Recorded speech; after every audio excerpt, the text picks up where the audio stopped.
Hi hello welcome to news eight Telugu channel. This is Paritala Murthy. So ఒక participant మీద జడ్జిలకి ఎందుకు అంత అభిమానం? సో ఇది చాలామంది అడుగుతుంది ఏంటంటే, సో ఎందుకు సార్ శ్రీ అని కావాలని గెలిపించారా, లేదంటే సో ఆ అమ్మాయి కొంచెం చిన్నపిల్ల కదా కాస్త ప్యాంపరింగ్ చేసినట్టు గెలిపిస్తున్నారా ఏంటి? ఇక్కడ గెలిపించడానికి ఏం లేదు, వాళ్ళు గెలిచినందుకు ఆనందపడ్డారు. సో వాళ్ళు కావాలని వాంటెడ్గా శ్రేయ గెలవాలని ఏమి స్కెచ్ గీసి ప్లాన్ చేసిన ఎపిసోడ్ ఏం లేదు కదా. సో ఎందుకు ఇది చెప్తున్నాను అంటే, ఇప్పుడు ఎవరైతే లీడర్స్ అయ్యారో వాళ్ళు టీంని పిక్ చేసుకున్నారు. లాస్ట్లో ర్యాండమ్గా మిగిలిపోయింది వీళ్ళ ముగ్గురే. సో మనీష్ను, దాలియా అండ్ శ్రేయ. సో వీళ్ళ ముగ్గురులోనే క్యాప్టెన్సీ కోసం పోట్లాడుకున్నారు. అయితే ఇక్కడ క్యాప్టెన్ ఎవరు అవ్వాలి ఏంటి అనేది వాళ్ళకి వాళ్ళే, నువ్వు నాకు ఓటే నేను నీకు ఓటేస్తా సెట్ అయిపోద్ది అన్నట్టు చెప్తే, అలా స్కెచ్ గీస్తే అమ్మాయి ఇంకా ఎమోషనల్ అయింది. సో మేబీ ఏమైనా ఎడిటింగ్లో లేపేసి ఉంటారు, కానీ అక్కడ చాలా రచ్చ జరిగింది. సో అందుకని ఒక కన్సర్న్ వెళ్ళిపోయింది, ఓహో మీరు మన ప్యాటర్న్ తెలుసుకుని స్కెచ్ గీసుకుని లీడర్ అవ్వాలని అనుకుంటున్నారు కదా అనే ఉద్దేశంతో సో అక్కడ ఉన్న పార్టిసిపెంట్స్తో ఓటింగ్ వేయించారు. సో పార్టిసిపెంట్స్ చూడండి, ఒకే ఒక్క ఓటు పడింది దాలియాకి. సో ఆ మనీష్ మర్యాదకి అయితే అసలు ఎవరు హ్యాండ్స్ రైజ్ చేయాల. అంటే ఎంత డెస్పరేట్గా ఉన్నారో చూడండి. ఇక్కడ వీళ్ళిద్దరు ఆల్రెడీ కెప్టెన్ అయ్యారు, శ్రేయ కెప్టెన్ అవ్వాలి. అంటే ఇక్కడ వాళ్ళ కో పార్టిసిపెంట్స్ ఉద్దేశం ఏదైతే ఉందో ఇక్కడ ఆడియన్స్కి కూడా అదే ఉద్దేశం ఉంది. సో అది ఫీల్ అయింది. అందుకనే జడ్జీలంతా సో సెలబ్రేషన్ మూడ్లోకి వెళ్ళిపోయారు శ్రేయ గెలవంగానే. సో చాలామంది ఇదే అడిగారు. ఇక మనం ఎపిసోడ్ రివ్యూలోకి వెళ్ళిపోదాం. ఏంటంటే అసలు పరమ చెత్త లాగింగ్ ఎపిసోడ్ అంటే ఇదే. ఒక అంచనా వేసి వెయిట్ని కొలవడం అనేది ఫట్ట చేసే ఇచ్చేలాగా ఓ 5 లీటర్ తీసుకోవడం ఎంతసేపు ఎపిసోడ్ అంతా నడిపిస్తారా? ఏ టాస్కులు 2 టాస్కులు పెట్టచ్చు కదా, both levels eliminations.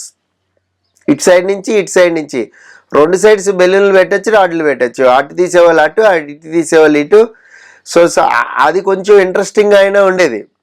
So plus ఇంకోటి ఏంటంటే, ఈ బెలూన్ టాస్క్ తీసేటప్పుడు క్లారిటీ మిస్ అయింది. స్టేజ్ మీద ఒక ఆ కెమెరా క్లోజులు తీసుకోవడం అది మిస్ అయిపోయింది. మనకు తెలియట్లా అంటే ఈ రాడ్ లాగొచ్చు ఇప్పుడు అనేది ఆడియన్స్కి తెలిస్తే ఈ అమ్మాయి తప్పు పట్టుకోగానే అర్రే అనుకుంటాం మనం. బట్ సేఫ్గా లాగింది అనుకోండి, ఎవరు సూపర్ అంటాం. అంటే వాళ్ళ టాలెంట్ ఎప్పుడు తెలుస్తుంది అంటే, మనకి ఆ టాస్క్ మీద మనకి క్లియర్ విజన్ ఉన్నప్పుడు తెలుస్తుంది. ఆ విజన్ మిస్ అయింది, స్టేజ్ కదా ఇది, అందుకని మీకు క్యాప్చర్ చేయలేకపోయారు. సో నేను లాస్ట్ వీడియోలో ఇదే చెప్పా, ఏంటంటే ఒక యాక్టివిటీ రూమ్ని స్టేజ్ పక్కన కానీ ఎక్కడైనా రెడీ చేసి ఉంటే మేబీ ఇలాంటి టాస్క్లు పెట్టి స్క్రీన్ మీద జడ్జిలు చూసేవారు. లేదంటే వాళ్ళు కూడా యాక్టివిటీ రూమ్లోకి వెళ్ళి ఆ జడ్జిమెంట్ అనేది ఇచ్చేవాళ్ళు.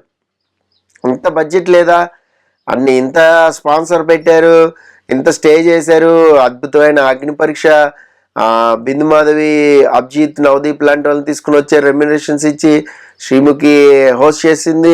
ఇంత పక్కన యాక్టివిటీ రూమ్లోకి వెళ్ళి టాస్కులు పెట్టలేమా?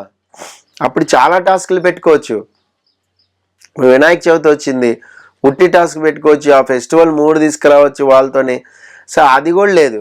అంటే కాన్సెప్ట్, ఓవరాల్ కాన్సెప్ట్ ఎట్లుందంటే, ఈ 15 మందికి ఏదో ఒకటి చెప్పేసి హౌస్లోకి పంపించేయాలి, లేదంటే మిగతా వాళ్ళు ఎవరైతే ఉన్నారో జడ్జిలు జడ్జిమెంట్ ప్రకారం వాళ్ళ ప్రకారం లిస్ట్ అవుట్ చేసుకుని పంపించేయాలి. సో ఇక్కడ ఆడియన్స్ వేరే ఉంటుంది పర్సెప్షను, జడ్జిలు కూర్చున్న వాళ్ళది వేరే ఉంటుంది. 100% ట్రూ. ఇప్పుడు మీరు శ్రేయాని అబ్బో సూపర్ డూపర్ అద్భుతం అన్నారు కదా, కానీ ఓవరాల్గా ఆడియన్స్ మైండ్ వేరే ఉంటుంది. ఎస్, ఇతనైతే బాగా మాట్లాడుతున్నాడు, ఇతనైతే కొంచెం లాజిక్స్ వర్కౌట్ చేస్తున్నాడు, ఇతనైతే టీమ్ లీడింగ్ బాగా చేసుకుంటున్నాడు, ఇదంతా కూడా ఆడియన్స్ చూస్తారు. సో ఆడియన్స్ పాయింట్ ఆఫ్ వ్యూలో ఎవరైతే నచ్చుతారో వాళ్ళనే హౌస్లోకి పంపుతారు. సో ఇది అక్కడ టాస్క్ గెలవడం, జడ్జిలు గెలవడం, వాళ్ళ జడ్జిలు మనసులు గెలవడం దీని మీద డిపెండ్ అవ్వదు.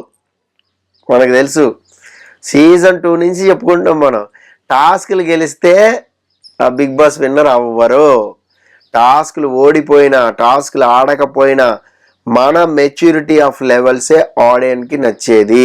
మన ఆలోచన విధానం, ఆడే విధానం, పద్ధతి, ఇది ఒక్కటే ఆడియన్స్కి నచ్చుతుంది. అంటే మనం ఎలా బిహేవ్ చేస్తున్నాం, వేరే వాళ్ళని ఎమోషనల్ అయిపోయినప్పుడు మనం దగ్గరికి వెళ్తున్నామా లేదా, సో వాళ్ళు ఎంత మనల్ని హేట్ చేస్తున్నా మనం ప్రేమ పంచుతున్నామా లేదా, ఇలాంటివి మాత్రమే ఆడియన్స్ జడ్జ్ చేస్తారు. సో మనందరం కూడా చూసాం, చాలా చాలా సీజన్స్ చూసాం. సో టాస్క్లు గెలిచిన వాళ్ళందరూ కూడా విన్నర్ లవలా, టాస్క్లు ఓడిపోయినా కూడా, టాస్క్ ఆడకపోయినా కూడా. సో ఇదే శ్రీముఖి టాస్క్లు బ్రహ్మాండంగా ఆడేది, బాబా భాస్కర్తో బీభత్సమైన ఎంటర్టైన్మెంట్ ఇచ్చింది, అసలు సీజన్ 3 నిలబెట్టింది వీళ్ళిద్దరే, Baba Bhaskar and Sreemukhi combination. So అది బాగా వర్కౌట్ అయింది కూడా. కానీ విన్నర్ ఎవరయ్యారు? రాయల్ సిప్లిగంజ్. ఎక్కడైనా టాస్క్ ఆడింది ఉందా మీకు? From the first, second, third, fourth, fifth, 6, 8 weeks వరకు ఆ ఒక్కటి ఎవిక్షన్ ఫ్రీ పాస్ దానికోసం టాస్క్ కొంచెం బలంగా ఆడాడు. అలాగే ఫినాలే టికెట్ ఆ టాస్క్ బాగా ఆడాడు. అంతే. ఈ మిగతా అంతా కూడా పునర్నవి రాయల్ సిప్లిగంజ్ అని అలా ఒక ఎపిసోడ్ ట్రాక్ నడిచింది. బట్ అది అందరికి నచ్చింది. సో రాయల్ సిప్లిగంజ్ ప్రజలకు నచ్చాడు. నాట్ ఓన్లీ ఇప్పుడు ఏదో ఇక్కడ ఈ ప్రాంత ప్రజలు మాత్రం ఓట్లేస్తే కాదు, ఓవరాల్ బిగ్ బాస్ షో దేశ విదేశాల్లో కూడా వెళ్తుంది ఇది. సో వాళ్ళు కూడా ఓటింగ్ వేశారు. అంటే ఏ రేంజ్లో అంత మైండ్ మెచ్యూరిటీ అనేది చూస్తారో చూడండి.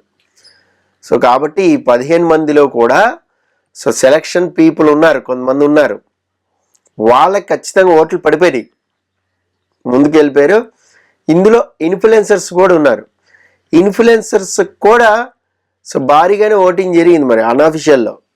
బట్ అఫీషియల్లో మరి అది పంపిస్తారా లేదా అనేది కన్సిడర్ చేస్తారా లేదా అని చూడాలి మనం. ఎందుకంటే ఇక్కడ ఇన్ఫ్లుయెన్సర్స్ ఉంటారు, వాళ్ళు జస్ట్ లైక్ దట్ గేమ్ ఆడినా ఆడకపోయినా లోపల ఉన్న ఆ టాస్క్ లైట్ తీసుకున్నా ఓటింగ్ పోతూనే ఉంటుంది.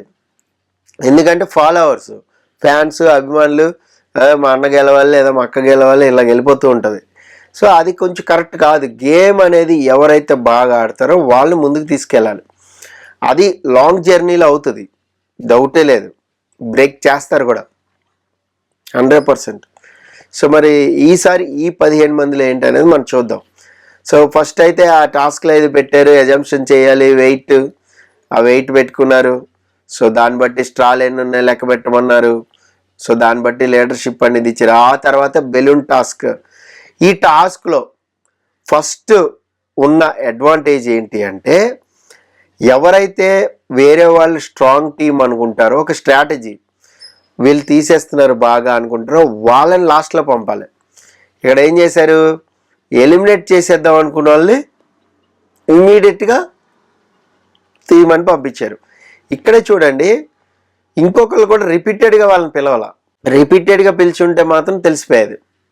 అది సరిగ్గా ఎడిటింగ్ చేయలే మనకి. సో ఎడిటింగ్ చేస్తుంటే మాత్రం బాగుండేది. సో అది కొంచెం మిస్ అయింది. సో చూద్దాం. ఎనీహౌ ఇంకా టైం ఉంది కాబట్టి, ఇంకా కొన్ని టాస్క్లు ఉన్నాయి కాబట్టి, సో ఈ 15 మందిలో ఎవరు వెళ్తారు, ఏంటి ఓటింగ్ ఏంటి అనేది కూడా చెప్పుకుందాం, మాట్లాడుకుందాం. అలాగే September 7th official date announce చేశారు. హాట్స్టార్లో బ్యానర్ కూడా పెట్టారు. సో 7th ఈవినింగ్ ఎవరు హౌస్లోకి వెళ్ళబోతున్నారు, ఏం చేయబోతున్నారు అనేది కూడా ఒక స్పెషల్ వీడియో మీకోసం పెడతాను.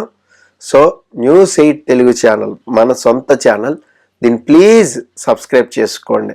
నేను ఎక్కువ అడగను సబ్స్క్రైబ్ చేయండి అది చేయండి, స్టార్టింగ్లో కూడా చెప్పను. ప్లీజ్ సబ్స్క్రైబ్ చేసుకోండి. సో కొంత ఎక్కువ మంది అలా కనపడుతున్నారు అనుకోండి, సో నాకు కూడా కొంచెం బూస్ట్ ఉంటుంది, చేద్దాం బ్రహ్మాండంగా చేద్దామని, అంతే. So this is Paritala Murthy signing off. By by.